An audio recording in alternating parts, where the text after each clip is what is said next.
একটা নির্জন রাস্তা, যার রূপে বিভোর হয়ে সে পথে হাঁটতে শুরু করলে আপনার মুগ্ধতার মাত্রা ক্ষণে ক্ষণে বাড়তে থাকবে। দাঁড়ান, এখনো আমরা ইটকাট পাথরের যান্ত্রিক নগরেই আছি। চলুন এই ব্যস্ততা ভরা জীবন থেকে কয়েকটা মিনিট চুরি করে আমরা সেই পথে কয়েকবার হেঁটে আসি। নমস্কার, আমি মৌ, আর আপনারা রয়েছেন ওয়াইল্ড ওয়ান্ডার্সের সাথে। এই পথ ধরে এগোলে যে গন্তব্যে আপনি পৌঁছাবেন তার নাম লাল ঝামেলা বস্তি। কি মজার নাম না? আচ্ছা, আপনি আমার আগের ভিডিওতেও বস্তি কথাটি শুনে থাকবেন।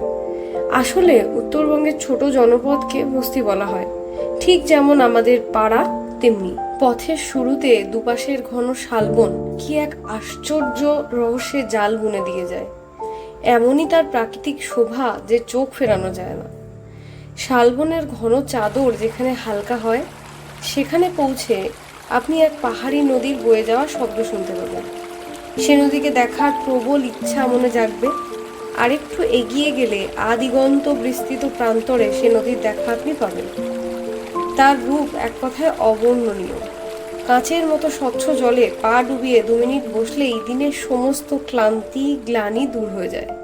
এবার সেই উৎফুল্ল মন নিয়ে নদীকে পিছনে ফেলে আর একটু এগোলে আপনি আরো অবাক হবেন। মনে হবে, আরে এত বড় চা বাগানটা এখানে কোথা থেকে আসলো?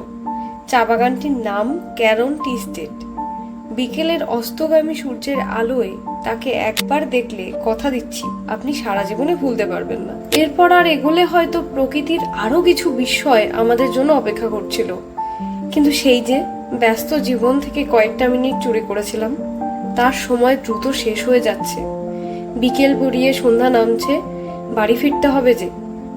প্রকৃতিকে ভালোবাসুন, তাকে শ্রদ্ধা করুন, বিশ্বাস করুন পৃথিবীর সবথেকে ধনী ব্যক্তি হবেন আপনি। আর আজ চলি, বুঝলেন? আবার কোনো উদ্দেশ্যহীন গন্তব্যে নিশ্চয়ই সঙ্গী হব সবাই। নমস্কার।